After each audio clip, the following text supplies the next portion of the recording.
Hello fantasy managers, and welcome to another video from myself, Will, and fantasyfootballhub.co.uk.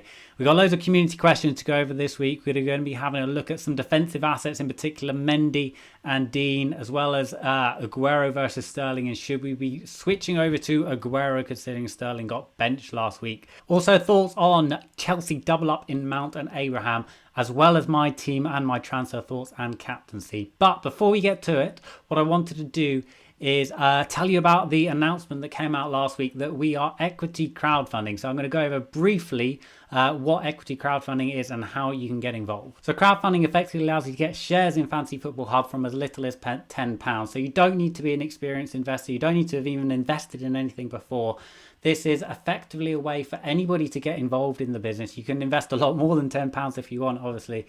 But the main thing is that you believe in Fantasy Football Hub, you believe in what we're trying to achieve. Okay, so why are we seeking investment now and how can you get involved? Well, I'm sure that you're aware that fantasy football is booming. Over the last couple of decades, it's gone from a pure gameplay by a few thousand to a global phenomenon enjoyed by millions. And this effectively gives you a very unique opportunity to take advantage of that booming sector. And why Fantasy Football Hub? Well, I hope that if you're watching this video, you do believe in what we're creating on the site. And I've been blown away and I'm eternally grateful for each and every one of our members. And this year we've gone from 300 members to over 3,000 in the last 12 months. So I've been blown away by your support. And I think this is just the start. This is just the beginning. We've got really big plans for the site. And that's really what the money's going to be used, is to make the offering better for you, make the offering better for our users, make the offering better for our members. So that's kind of why we're raising, and we've got a unique contributor model that incentivizes contributors. So we've got some of the very best contributors in the community that put their work on site, some of the very best players, some of the very best tool creators. We've also got some very experienced investors behind us and advisors that are guiding me and guiding the Fantasy Football Hub so that we can become a very successful business as well, which is also going to be very important for you if you're going to be investing. So we're seeking the money to really become recognized as the #1 resource for fantasy football over the next few years. And, you know, although the money raised will be important and help us achieve that goal, this campaign is actually much more than that. It's about giving our users, it's about giving anyone who's shown an interest in Fantasy Football Hub, it's about giving the people watching this video a chance to come on that journey with us, a chance to shape Fantasy Football Hub and actually become part of Fantasy Football Hub and our team moving forward. Okay, so if you are interested and you do want to get involved, I'll put a pre-registration link below to our crowdfunding platform that we're using, which is Seeders. This effectively gives you exclusive early access to the campaign. So what we're going to do is we're going to launch to our community first, and then we're going to launch to the wider investment community. So my goal is to get as many of you guys as part of our community involved in Fantasy Football Hub and invested in the business before it goes to that public launch. If you're interested to know a little bit more about the campaign and more about why we're raising funds and what we're actually going to do with the funds, then I'll put a link to a post on our site as well down the bottom, so you can just find out a little bit more information. But the best thing to do is pre-register, because that will give you exclusive early access and keep you in the loop of the whole campaign. So I'm really excited about this, and I hope you are too. But for now, let's get back to the main video.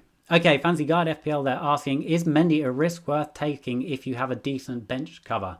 So Mendy's always a great fantasy pick. He always has been, as long as he's playing, and I think that is the key. You know, he's one of those players which is unfortunately gets a lot of injuries, and do we even know that he's completely first choice? Obviously he played last weekend and you kind of expect him to be in front of Zinchenko, but Zinchenko hasn't done an awful lot wrong, so for me he's a wait and see, but he has the potential to be a very good option.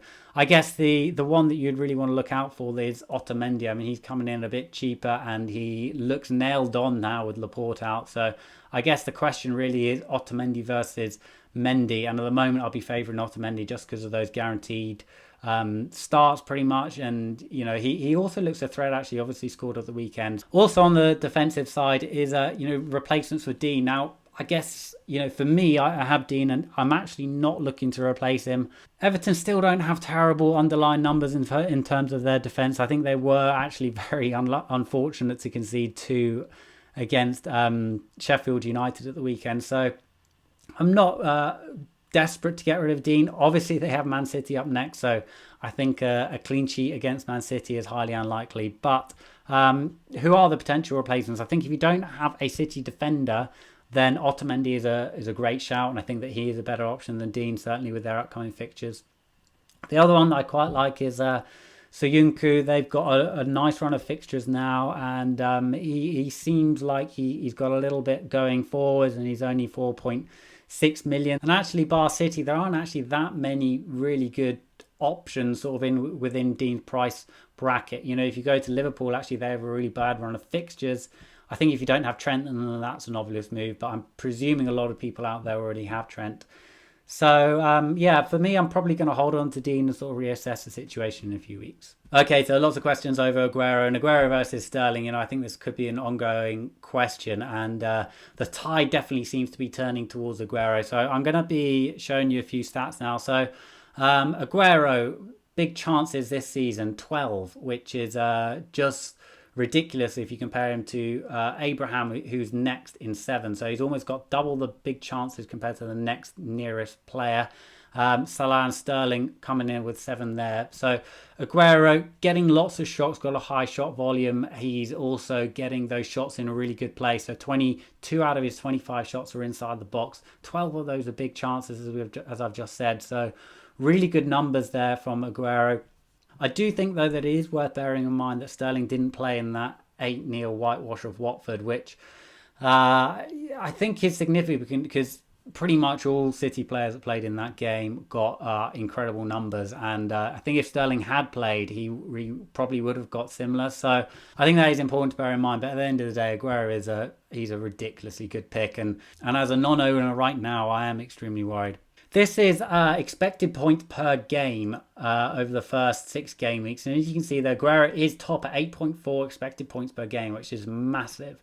I would say, though, that Sterling is second there in 8.3. So that's suggesting there's actually not a huge amount of difference between the two of them, which does give some encouragement to those people that are hanging on to a Sterling. Potentially you could go both, but then De Bruyne's looking fantastic value as well. So it's a really difficult one for me. I would like to have all of Aguero, Sterling and De Bruyne, if I'm honest. I think if I was choosing a wildcard now, then Aguero and De Bruyne, they kind of look like the standout picks as no-brainers. But if I'm holding Sterling, I just think that he's had his rest now and he's still got to be a good fancy asset moving forward. So I'm a little bit on the fence at the moment, but I can certainly see why you would hold Sterling. I can also certainly see why you're going to get rid of him.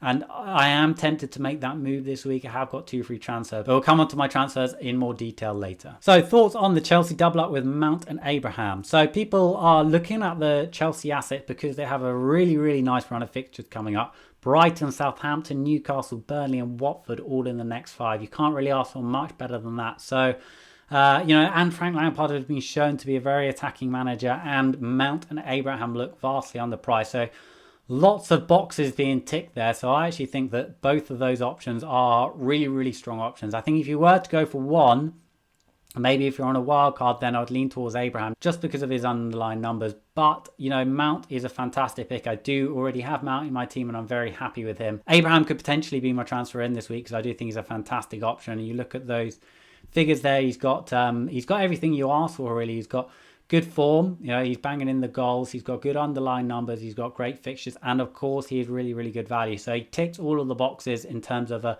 fancy pick that you would look to bring in. Okay, moving on to my own team then, and last week was and it was a little bit painful again, but I did get a green arrow, so I stopped the rot of a run of red arrows, which was pretty painful. It wasn't a big green arrow, and I did have Lundstrom on my bench, which was really painful as well. I was really hoping that Mount actually would not play because he had that knock, and I was really, really hoping that he wouldn't play. But he did play, and Lundstrom stayed firmly on my bench. It's just the way that it's going this season. Played Lundstrom last week, benched Pukki. Pukki went and got a brace. Played Pukki this week. Pukki did nothing. Lundstrom got a bench. It is just, that's fancy football. It's going to happen sometimes.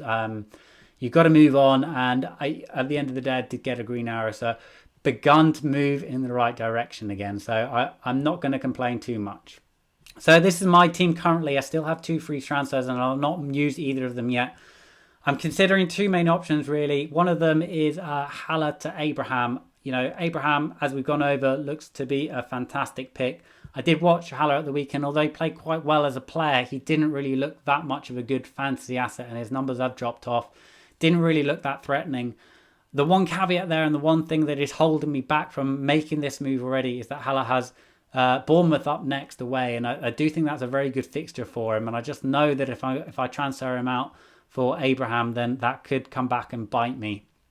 The other move that I'm looking at is Sterling down to somebody like Dendoncker, and then moving Wickham up to Aguero, and actually switching to a 3-4-3 or 4-3-3 formation.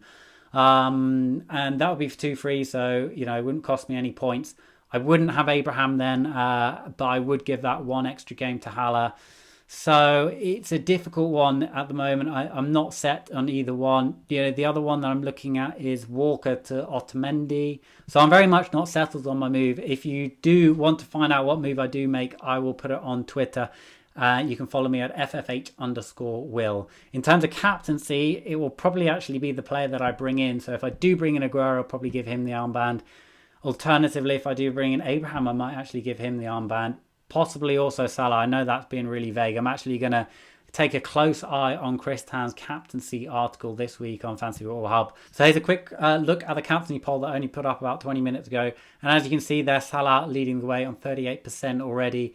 I do quite like Sheffield United's defence, though. I think that they know how to defend, and so I'm not completely convinced by that yet. But as I said, I'm going to have a look on site and have a look at Chris Tan's captaincy article later in the week. So both of my captaincy and transfer decisions are yet to be finalised. But as I said, if you're interested, give me a follow on Twitter, and I will put up my team and moves there. But that's it from me for now. If you did enjoy this video, please hit the like button, hit the subscribe button, and turn those notifications on. Also, feel free to leave a comment below. But otherwise, I hope you have a good weekend, and I will see you on the other side.